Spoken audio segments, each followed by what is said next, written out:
Blood is supposed to be thicker than water, but in the cutthroat world of the lichen aristocracy, blood is merely a currency. Cora Sterling was traded for a silver mine and a seat at the regional high council. Her own sisters, blinded by greed and petty jealousy, signed the contract that condemned her to the most brutal alpha in the Northern Territories. They thought they were disposing of the family runt, discarding a useless burden to rot in the shadows. What they didn't know, what nobody knew, was that the quiet, broken girl they sold for scraps was destined to wear the crown. She was the Alpha King's true mate. The Sterling estate, once the proud heart of the Silver Pines pack in the deep forests of Oregon, was decaying.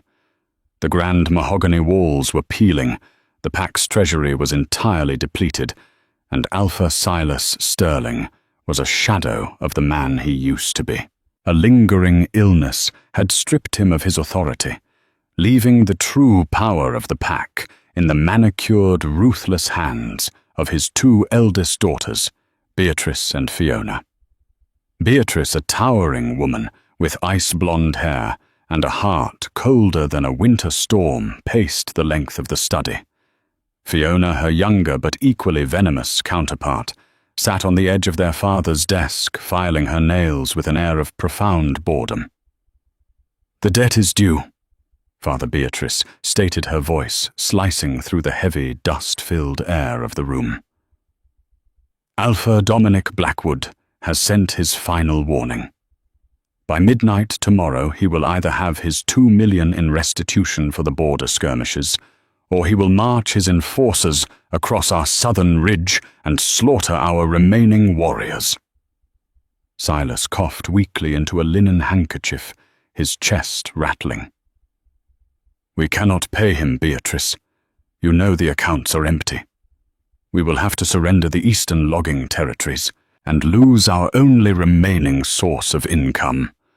Fiona scoffed, looking up from her nails. "Don't be pathetic. There is another way.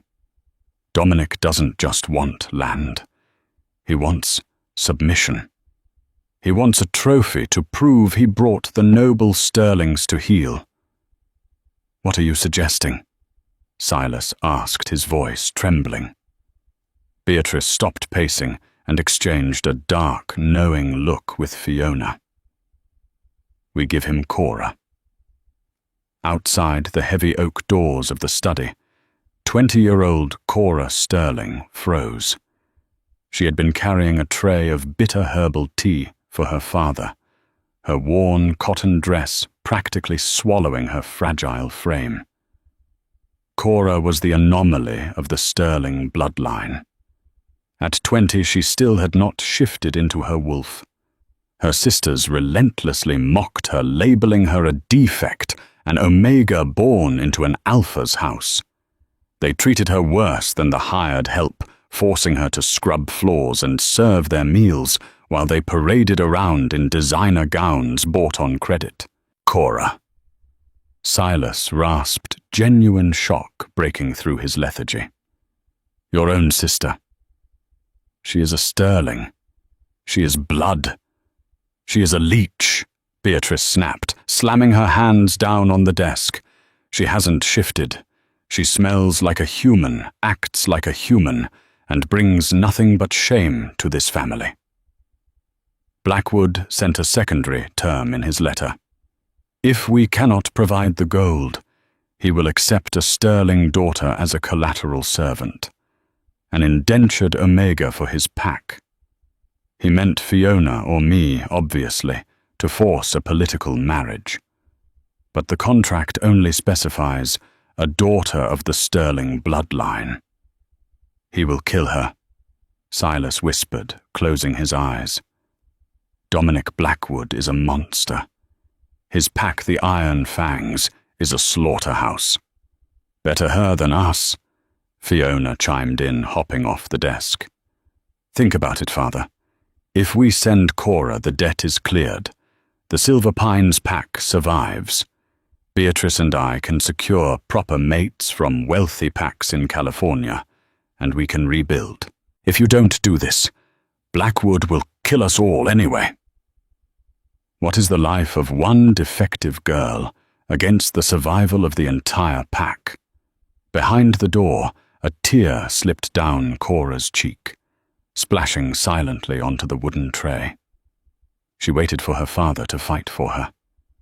She waited for the Alpha of Silver Pines to roar in defense of his youngest child.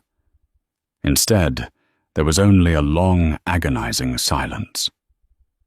"Draw up the papers," Silas whispered, his voice broken and defeated. "Send a messenger to the Iron Fang territory. Tell Blackwood the girl will be ready by nightfall."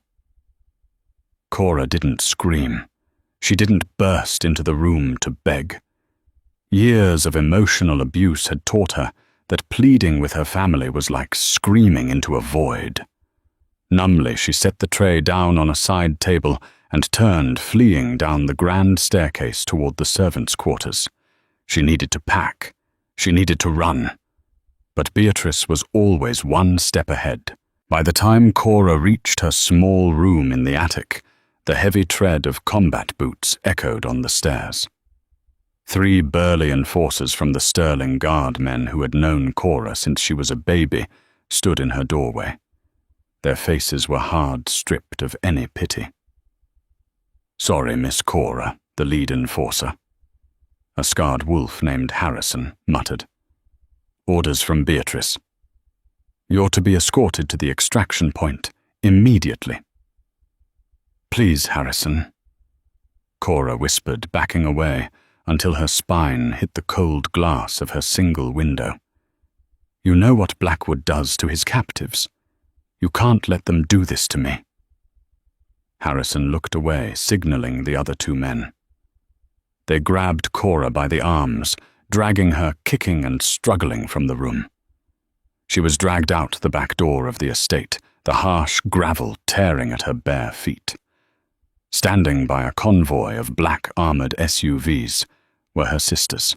Beatrice wore a triumphant smirk, while Fiona held a velvet folder containing the signed contract. Stepping out of the lead SUV was Alpha Dominic Blackwood himself. He was a massive man, built like a brick wall with a jagged scar running from his temple to his jawline. His eyes, a cold, dead grey, locked onto Cora as she was thrown into the dirt at his feet. "This is the tribute," Dominic sneered, nudging Cora's trembling shoulder with the steel toe of his boot. He looked up at Beatrice with disgust. "She looks half-starved, and I smell no wolf on her." "Did you try to cheat me?" "Beatrice. She is a sterling." "Alpha Blackwood," Beatrice said smoothly, stepping forward. "Silas's youngest daughter. The contract only required a blood daughter. She will serve your pack well as an omega, scrubbing your floors, serving your meals. A daily reminder to your people that the Sterlings bow to the Iron Fangs." Dominic's cruel smile slowly spread across his face. He understood the humiliation in the offering. "Very well. A sterling washing my boots. I suppose there is poetry in that." He reached down, grabbing Cora by the hair and hauling her to her feet. She cried out in pain, but he ignored her, tossing her toward his men. "Throw her in the back with the cargo. If she tries to run, break her legs," as the SUV doors slammed shut. Plunging Cora into darkness, the last thing she saw was Beatrice and Fiona turning their backs. Walking back to their decaying mansion, having successfully sold their own flesh and blood for a few more months of hollow luxury. The Iron Fang compound in Montana was less of a pack settlement and more of a military fortress. Surrounded by high steel fences, topped with razor wire, the territory was a brutalist nightmare of concrete smog from their private refineries and perpetual gloom.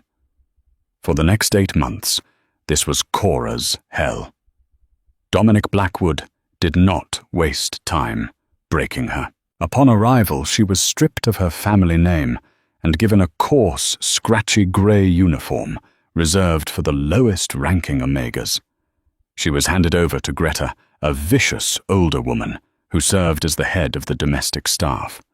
Greta took immense pleasure in working the former princess to the bone. Cora woke at 4 in the morning every day. Her hands, once soft, were now covered in calluses, burns from the industrial stoves, and chemical scars from the harsh cleaning solvents. She scrubbed the massive stone floors of the main hall, prepared meals for hundreds of ravenous warriors, and endured the constant physical and verbal abuse from the pack members who delighted in kicking a fallen sterling. She survived by retreating into her own mind. In the quiet, freezing hours of the night, huddled on a thin mattress in the damp basement, she shared with 4 other Omegas. Cora felt a strange, vibrating warmth deep within her chest. It was a sensation she had never felt back home. The Iron Fang territory was brutal, but the sheer desperation of her environment was forcing something dormant inside her to wake up. Her wolf, suppressed for 20 years by the toxic suppression of her family's territory, was fighting to the surface. She began to hear a voice in her head, a low, melodic hum of a predator waiting for the right moment. "Patience," the voice seemed to whisper. "Our time is coming." The routine misery of the Iron Fang compound was shattered one evening in late October. The entire pack was thrown into a frenzy of panicked preparation. Cora was on her hands and knees in the grand dining hall, polishing the heavy oak legs of the Alpha's table, when she overheard Dominic shouting at his beta, a ruthless man named Vance. Wait, Vance is a forbidden name. Dominic shouted at his beta, a ruthless man named Garrett. "I don't care if the eastern border patrols are tired, Garrett, double them." Dominic roared, pacing frantically. King Caspian's royal envoy just sent the missive. The king is conducting a provincial tour of the northern packs, and he will be here in 3 days. Cora paused, her scrubbing her rag hovering over the wood. The Alpha King. King Caspian Reed of the Royal Obsidian Court was a legend that bordered on myth. He had ruled the entire North American lichen population for over a century. He was notoriously ruthless to corrupt alphas, an unmatched warrior who had single-handedly ended the lichen vampire border wars decades ago. But the most famous rumor about King Caspian was his curse. For 100 years, the Alpha King had searched for his true mate, rejecting every highborn female offered to him. His patience was famously wearing thin, and a king without a mate was a volatile, dangerous force. 3 days is not enough time to hide the unsavory elements of our operations, Garrett warned, glancing nervously around. "We hide what we must," Dominic snarled. "We dress the women in silk, we scrub the blood off the training grounds, and we put on a show of absolute loyalty. If King Caspian finds a reason to execute me, he will. Make sure the Omegas are confined to the cellars during the royal banquet. I won't have the king's appetite ruined by the sight of half-starved runts scurrying around." Dominic's eyes suddenly locked onto Cora beneath the table. He marched over, gripping her by the collar of her uniform and hauling her out. Especially this one, Dominic hissed, his foul breath washing over her face. "If the king finds out I bought a sterling daughter as a slave, he might view it as unsanctioned slavery. You are to remain locked in the root cellar from the moment the king's motorcade breaches the gates until the moment he leaves. If I even see a shadow of you, I will flay you alive. Do you understand?" "Yes, Alpha," Cora whispered, keeping her eyes glued to the floor. He dropped her carelessly, turning back to his beta to bark more orders. Cora scrambled back to her bucket, but as she dipped her rag into the soapy water, a strange sensation washed over her.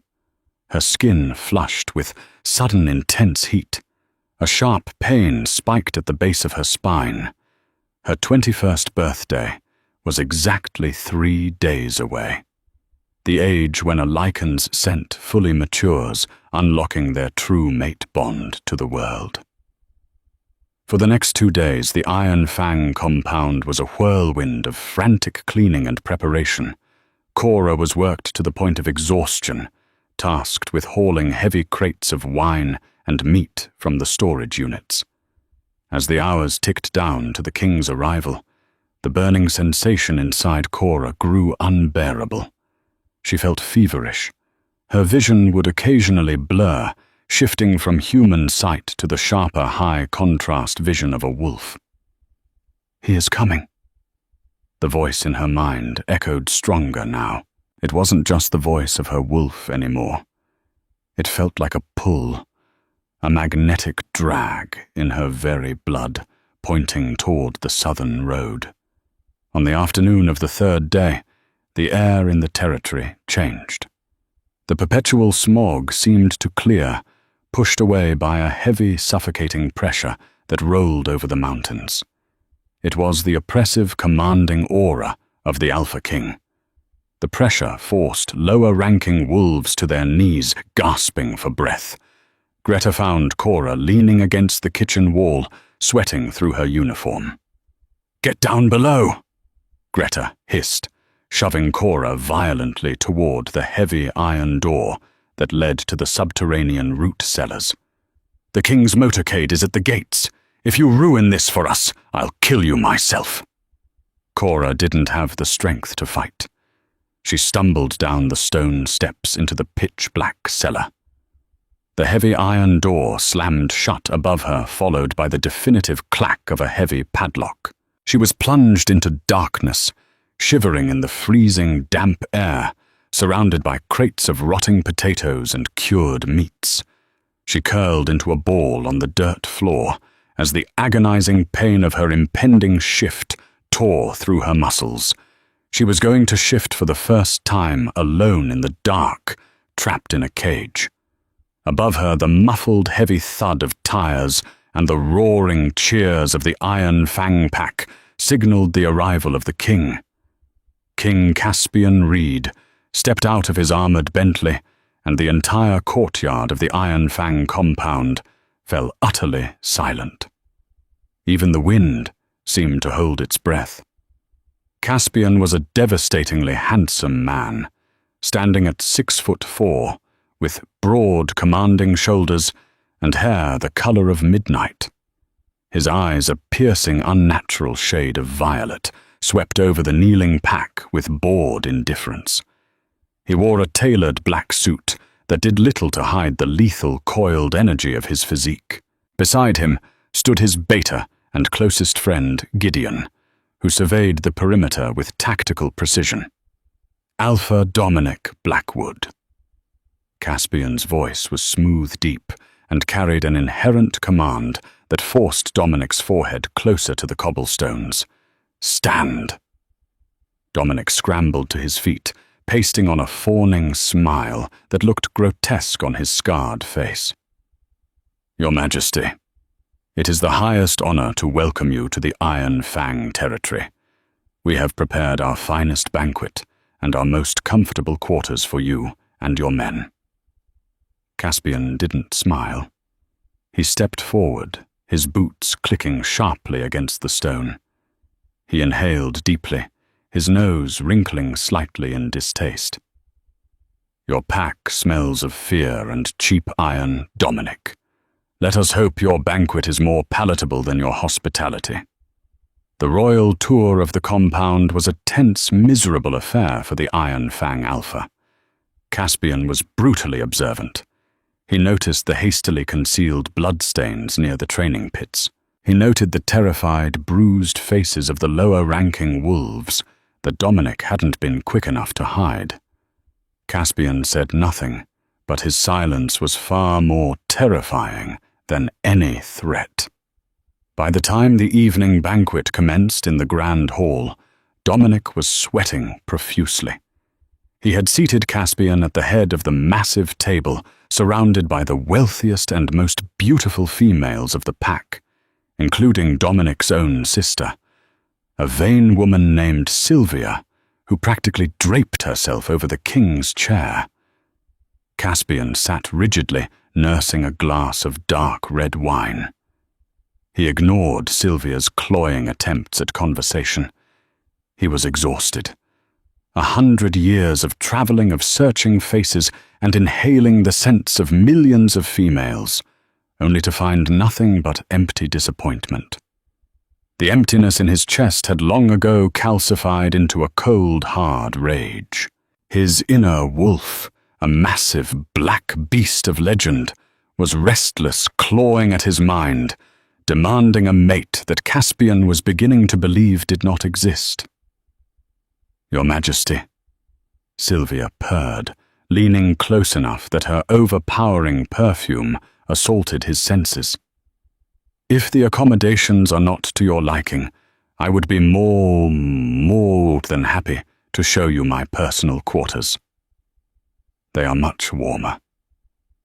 Caspian slowly turned his violet eyes toward her.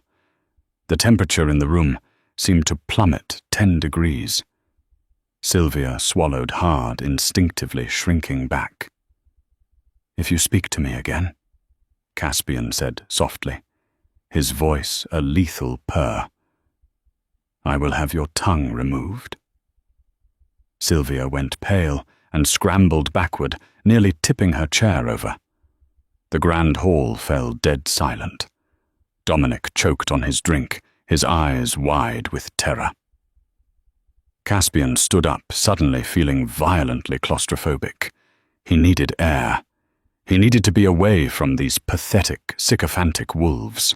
But as he placed his hands on the table to excuse himself, something happened.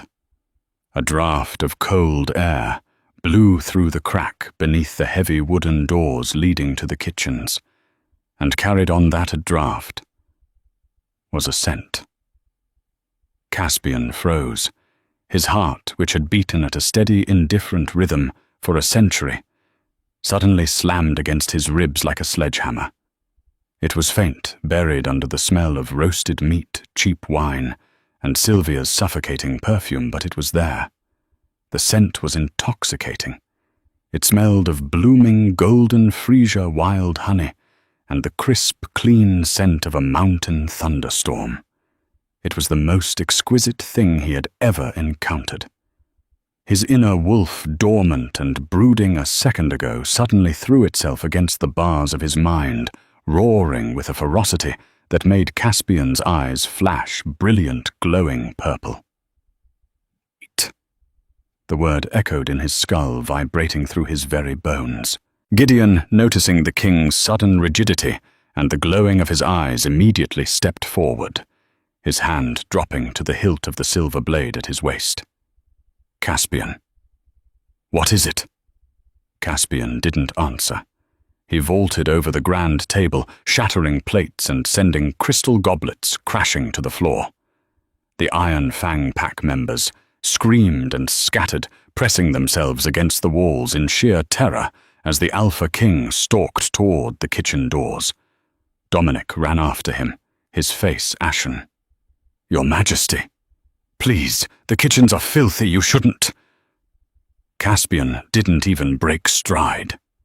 He hit the heavy swinging kitchen doors with his shoulder, blowing them off their hinges with a deafening crash. The kitchen staff shrieked, dropping pots and pans as the towering king stormed into their domain. Caspian closed his eyes, his chest heaving as he took another deep breath. The scent was stronger here. It was maddening, wrapping around his senses, pulling him like a puppet on a string. He tracked it with lethal precision, stalking past the terrified staff, ignoring the heat of the industrial ovens. He stopped in front of a heavy iron door set into the floor at the back of the pantry. A heavy steel padlock secured it. The scent of Frisia and wild honey was pouring through the cracks of this door, mixed with the sharp metallic tang of blood and the desperate pheromones of someone in immense pain. "Open it!" Caspian growled, his voice dropping into a demonic, dual-toned octave that vibrated the very foundation of the building. Dominic, who had finally caught up, took one look at the cellar door and felt his bladder let go. "Your Majesty, please. That is just the root cellar. There's a rat infestation. We locked it to keep the vermin. Caspian moved faster than the human eye could track. He grabbed Dominic by the throat, lifting the massive 300-pound alpha off the floor with one hand. Caspian's claws extended, piercing the skin of Dominic's neck, drawing beads of blood. "If my mate is behind this door and she is hurt," Caspian whispered, his violet eyes blazing with unholy fire, "I will burn your entire territory to ash and make you eat the cinders. Give me the key." Dominic clawed at Caspian's wrist, his face turning purple. Greta, has it?" he choked out. Caspian dropped him like garbage. He didn't wait for Greta. He wrapped his bare hands around the heavy steel padlock. His muscles bulging, and with a sickening crunch of metal, he ripped the lock clean off the door. He threw the heavy iron door open, plunging into the dark, freezing stairwell. "Bring light." Gideon commanded the kitchen staff above, grabbing a heavy flashlight from a wall mount and following his king down into the depths. At the bottom of the stairs, amid overturned crates of rotting vegetables, Caspian found her. Cora was curled on the damp dirt floor, her frail body convulsing in the throes of a forced, unguided transition. Her skin was burning her bones, shifting and snapping in agonizing intervals. She was weeping silently, her hands gripping her hair. She looked so small, so broken, dressed in filthy grey rags that hung off her malnourished frame. But as Caspian stepped toward her, the beam of Gideon's flashlight illuminating the dark corner, the convulsions suddenly stopped. Cora gasped, her body going completely still. The agonizing pain of the shift receded, replaced by a sudden, overwhelming wave of warmth and safety. She slowly uncurled, lifting her dirt-streaked face. Through the blur of her tears, she saw him. A man of impossible stature, dressed in midnight black, looking at her as if she were the only thing that existed in the universe. Caspian dropped to his knees in the dirt, heedless of his tailored suit. His massive, trembling hands reached out, gently cupping her cheeks. The moment his skin touched hers, a shockwave of electricity exploded between them, sealing the bond. "Mine." Caspian breathed, his voice breaking with a century of suppressed emotion. He gathered her tiny, fragile body into his massive arms, burying his face in her neck, inhaling the scent he had waited his entire life to find. Cora, exhausted, abused, and thoroughly bewildered, rested her head against the broad expanse of his chest. For the first time in 20 years, she felt completely, undeniably safe. Above them, standing at the top of the stairs, Dominic Blackwood looked down and realized with a horrifying, sinking certainty that he had just signed his own death warrant. He had enslaved the Alpha Queen. The silence in the grand hall of the Iron Fang compound was no longer just respectful. It was the suffocating, terror-stricken quiet of a graveyard. The luxurious banquet sat untouched, the roasted meats growing cold, the wine stagnating in crystal goblets. Every wolf present, from the highest-ranking enforcer to the vainest socialite, stood frozen, their eyes locked on the shattered kitchen doors. When King Caspian Reed finally emerged from the shadows of the corridor, the collective gasp of the room sucked the remaining oxygen from the air. He was not the immaculate, untouchable monarch who had arrived hours earlier. His bespoke midnight blue suit jacket was gone, wrapped securely around the fragile, trembling bundle in his arms. His crisp white shirt was streaked with damp cellar dirt, and his eyes, those famously terrifying violet irises, were glowing with a lethal, unrestrained luminescence. Cradled against his broad chest was Cora. Her face was buried in the crook of his neck, her thin, bruised fingers desperately clutching the fabric of his shirt. To the Iron Fang pack, she was the nameless, sterling runt, the defective Omega they had kicked, starved, and mocked for 8 months. To the King, she was the center of the universe. Dominic Blackwood stumbled into the hall behind them, his face the color of wet ash. He looked less like an alpha and more like a man walking to the gallows. Caspian did not shout. He did not roar. His voice, when he finally spoke, was a low, melodic purr that vibrated through the floorboards and settled into the marrow of every wolf in the room. Beta Gideon. Caspian murmured, not taking his eyes off the trembling girl in his arms. Gideon, who had silently followed them up from the dark, stepped forward, his hand resting casually on the silver hilt of his blade. "Yes, Your Majesty." "Seal the compound," Caspian ordered softly. "No one leaves. Cut the communication lines. I want the airspace over this territory locked down." "It is already done, sire," Gideon replied smoothly, motioning to the heavily armed royal guards who were suddenly flooding the perimeter of the grand hall, their weapons drawn. Dominic fell to his knees, his massive frame shaking. "Your Majesty." "King Caspian, please. I swear on my ancestors I did not know she was your mate. She was sold to me.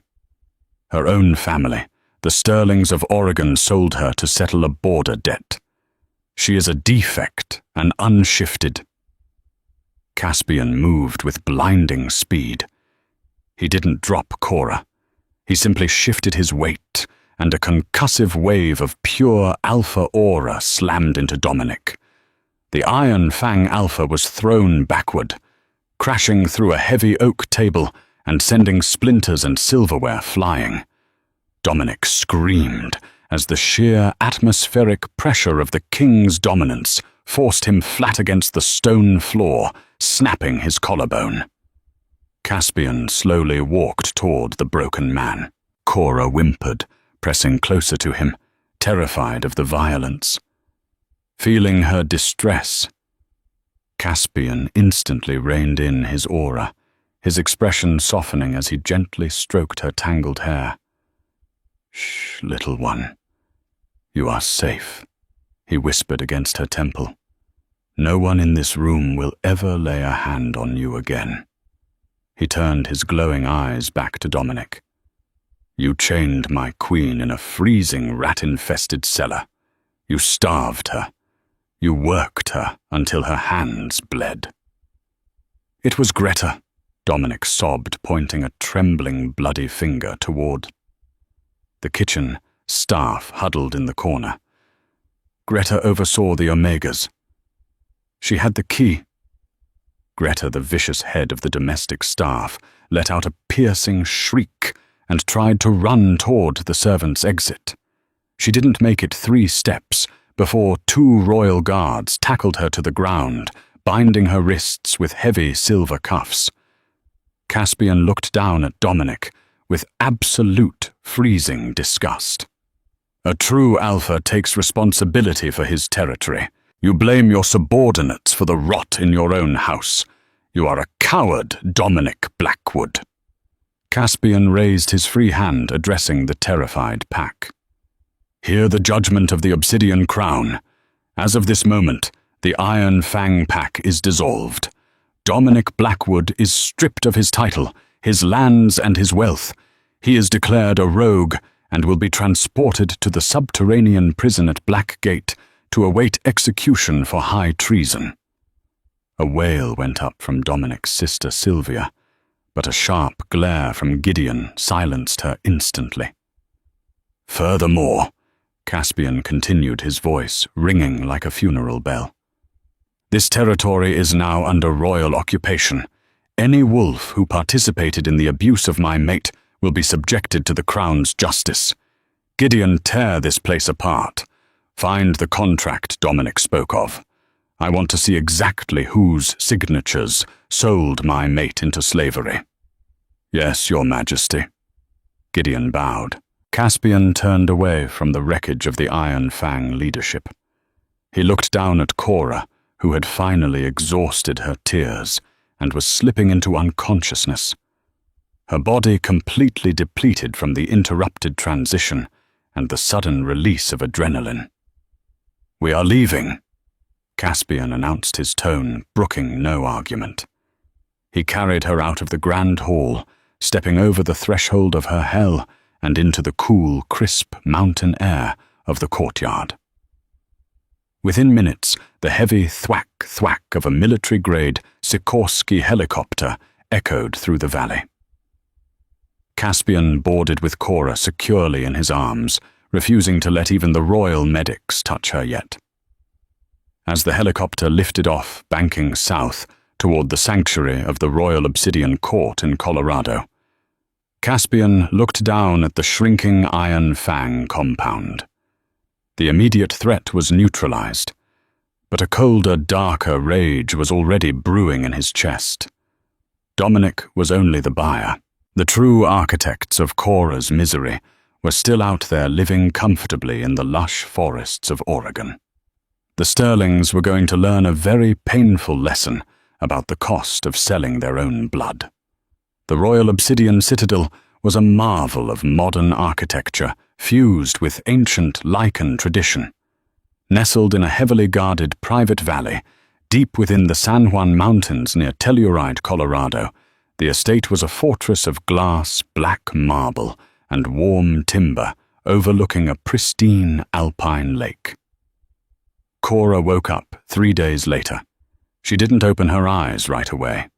For the last 8 months, waking up meant the harsh glare of a bare bulb, the freezing dampness of the basement, and Greta's steel-toed boot kicking her mattress.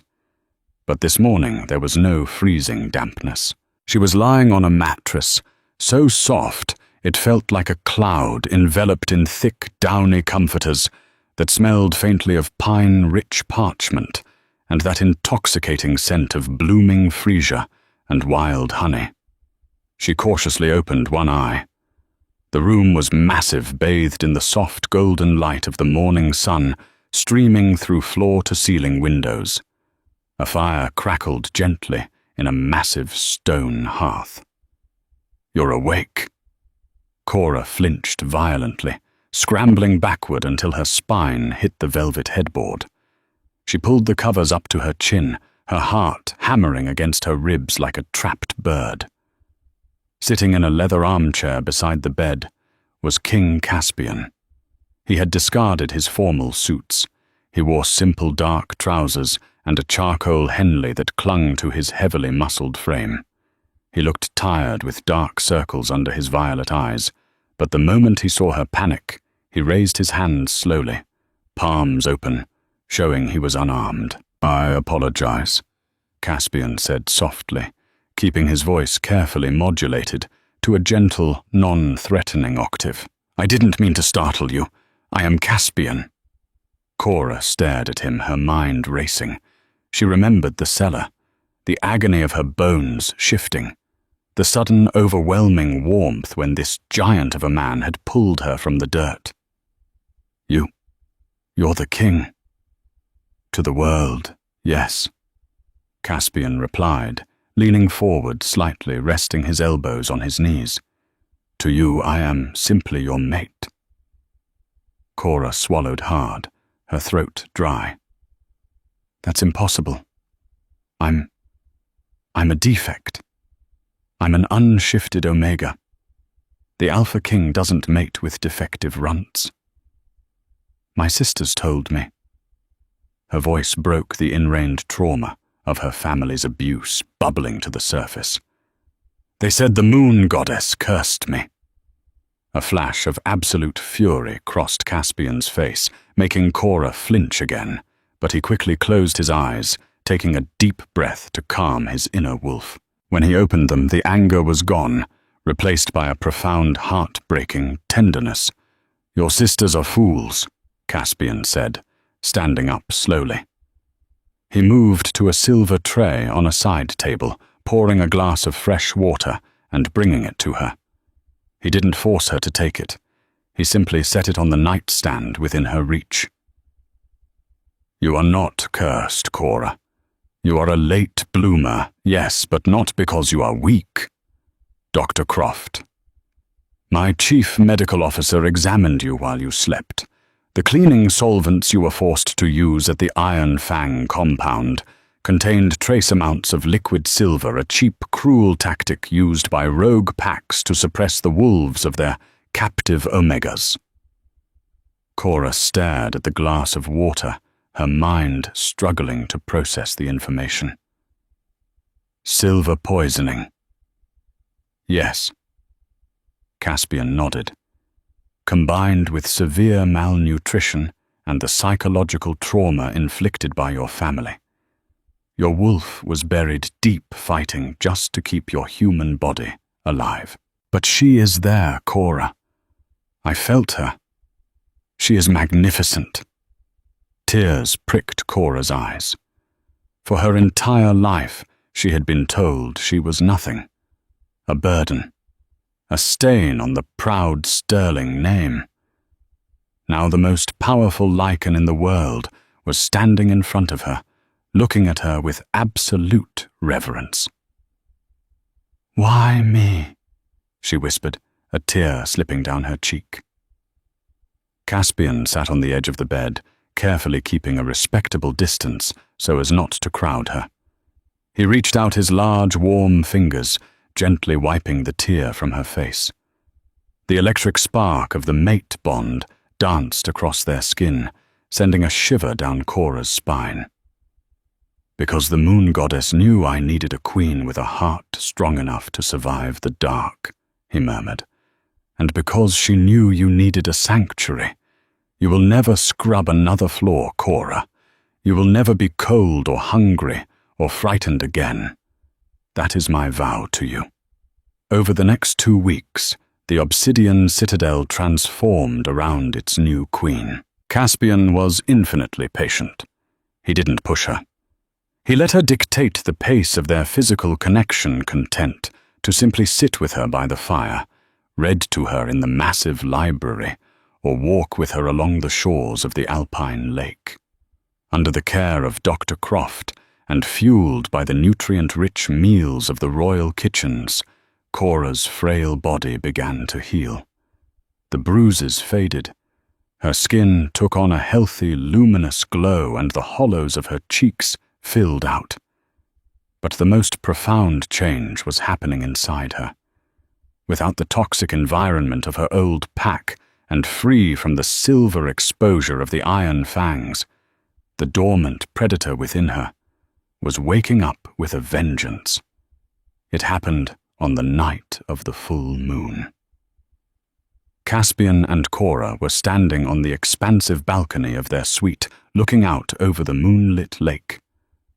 Suddenly, Cora gasped, dropping to her knees as a surge of pure, unadulterated power ripped through her veins. This wasn't the agonizing, forced shift of the root cellar. This was a release. Caspian immediately stepped back, his eyes glowing with pride and awe, giving her the space she needed. Her bones elongated and snapped into place seamlessly. Her senses exploded outward, catching the scent of the pine needles miles away, the heartbeat of the guards on the perimeter, and the overwhelming, intoxicating scent of her mate. When the shift was complete, Caspian dropped to one knee, bowing his head. Standing on the balcony was not a standard timber wolf. Cora had shifted into a Lycan of royal lineage, a massive, breathtakingly beautiful wolf, with fur as pure and blinding as fresh snowfall, and eyes that glowed with a brilliant celestial silver.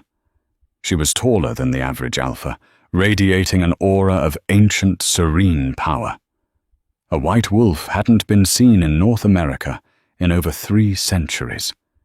It was the ultimate symbol of the moon goddess's favor. Cora let out a long, melodic howl that echoed off the mountain peaks, a sound of pure liberation. From the shadows of the suite, Caspian's own wolf, a terrifying midnight black beast the size of a grizzly bear, padded out onto the balcony. He approached her submissively, nuzzling his massive head under her chin, acknowledging his queen. While the new queen was finding her power in Colorado, a very different scene was unfolding 2 states away in Oregon.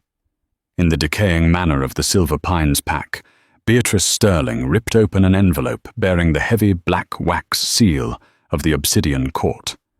Fiona, sipping cheap champagne on the sofa, watched her sister eagerly. "Well," Fiona asked impatiently, "what does it say?" "We heard the rumors about Dominic Blackwood. Is the king demanding our execution for the border skirmishes?" Beatrice's eyes scanned the heavy parchment, a slow, triumphant smirk spreading across her cold features. "No." Beatrice breathed, her eyes gleaming with greed. "It's an invitation. The Alpha King is hosting a royal gala at the end of the month. It says he has finally found his mate and commands all regional alphas and their families to attend the coronation of the new queen." Fiona sat up straight. "The king found a mate. Who is she?" "It doesn't say." Beatrice dismissed, waving the letter. "Probably some snivelling high-born princess from the European courts. But this is our chance, Fiona. All the wealthiest, most powerful alphas in the continent will be in one room. If we play our cards right, we can secure an alliance and rebuild our fortune. The Sterling name will rise again." They clinked their glasses together, laughing in the dusty, empty study, completely unaware that the queen they were so eager to meet was the very sister they had sold for scrap. Over the next 4 weeks, the Obsidian Citadel became a forge. Cora was no longer the broken, terrified girl who had been dragged from her father's house. Under the patient, fiercely protective guidance of King Caspian and the rigorous tactical training of Beta Gideon and lead warrior Penelope Cora stepped into her birthright. Her white wolf was not merely a symbol.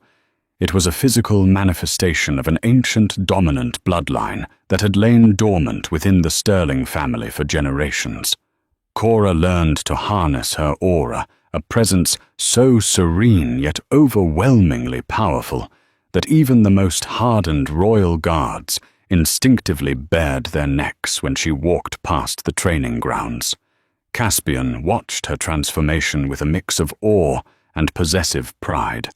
He showered her with the world's finest luxuries, silks spun in Milan diamonds, mined from the deep earth. But what he gave her most was agency. For the first time in her life, Cora's voice mattered. She sat beside him during council meetings, her sharp mind unclouded by the arrogance of typical alpha heirs, offering insights that left ancient warlords nodding in quiet respect. However, behind the scenes, Caspian was orchestrating a masterpiece of vengeance. "The invitations have been received, Your Majesty," Gideon reported one evening, standing before the massive mahogany desk in Caspian's study. Cora sat curled in a leather wingback chair by the fire, reading a leather-bound history of the Northern Pax. Alpha Silas Sterling, along with his daughters Beatrice and Fiona, have RSVP'd. They requested VIP suites, citing their ancient lineage.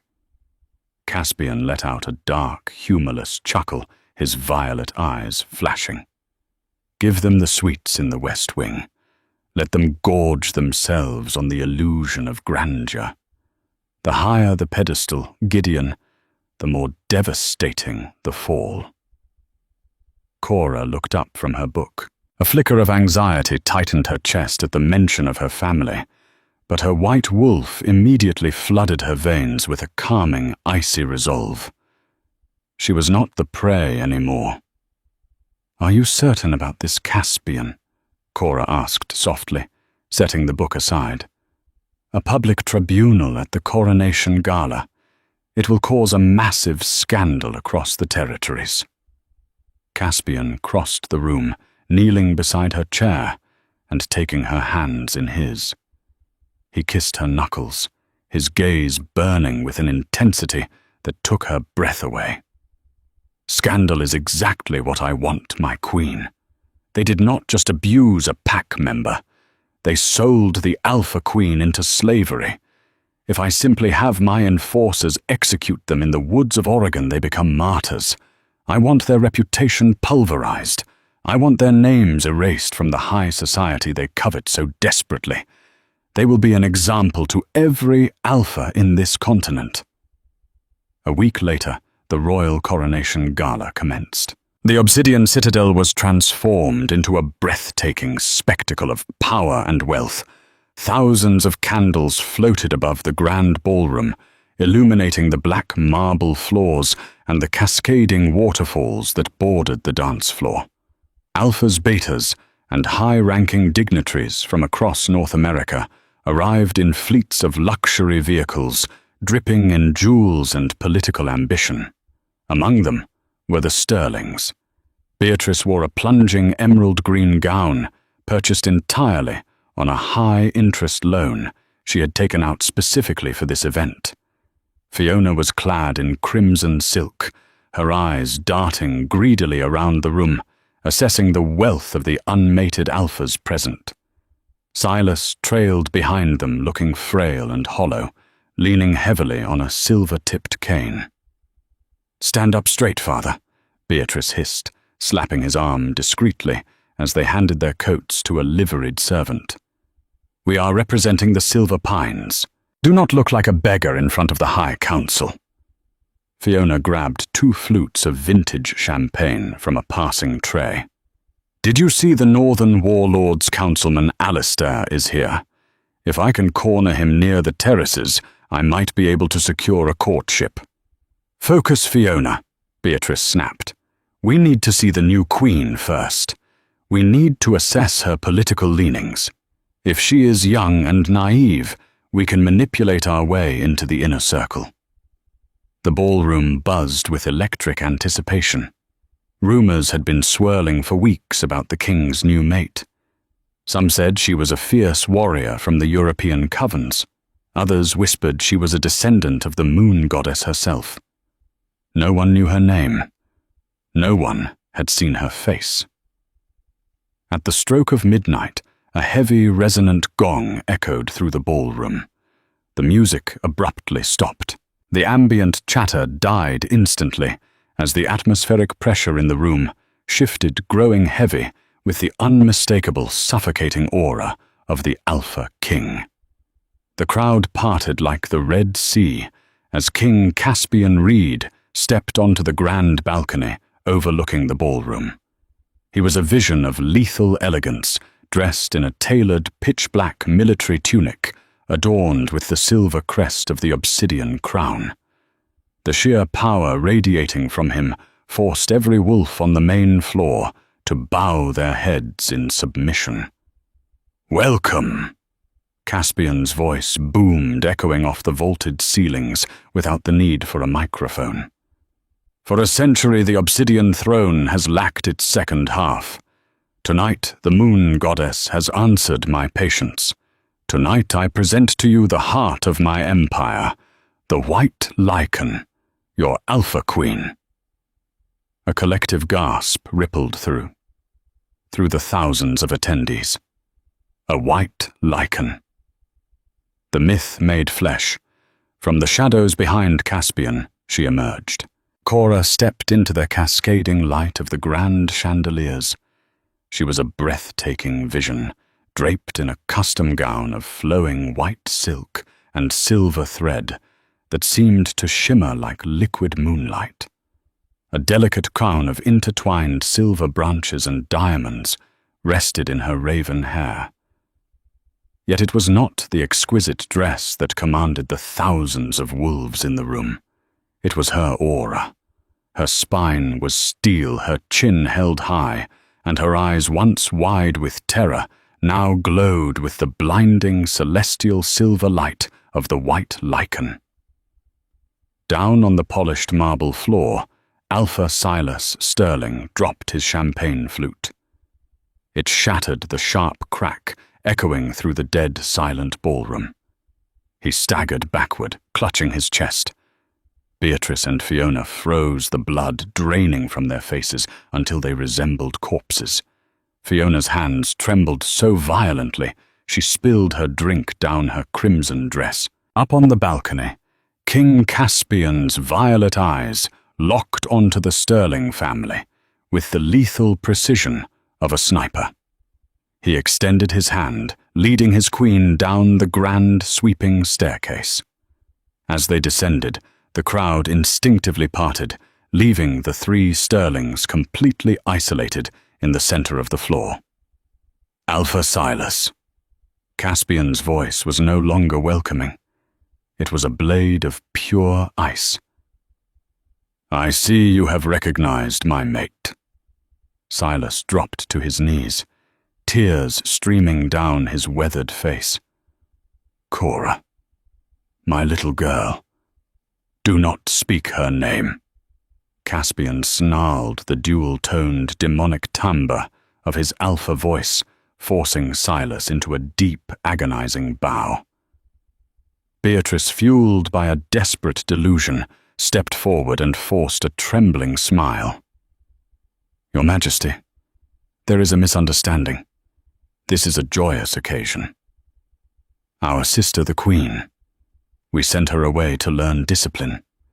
We always knew she was destined for greatness. Cora stopped at the bottom of the stairs, unlinking her arm from Caspian's. She walked slowly toward her older sister. You always knew I was destined for greatness, Beatrice. Cora asked, her voice melodic but entirely devoid of warmth. Is that why you sold me to the Iron Fangs for $2 million and a regional mining contract? Lies! Beatrice shrieked, pointing a shaking finger at Cora. She is twisting the truth!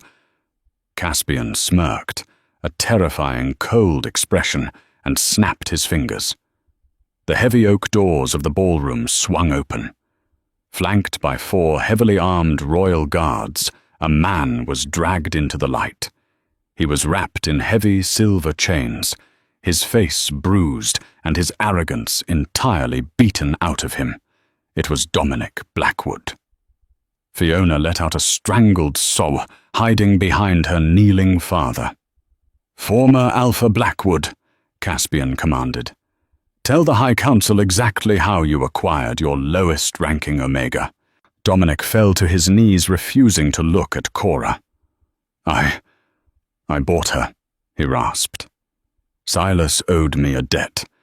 Beatrice and Fiona orchestrated the deal.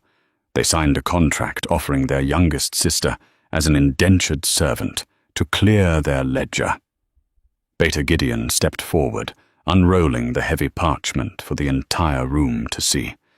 At the bottom, in thick black ink, were the signatures of Beatrice Fiona and Silas Sterling. The outrage in the room was immediate. Selling a blood relative was an abomination against the Lycan Accords. Cora looked down at the 3 people who had made her life a living hell.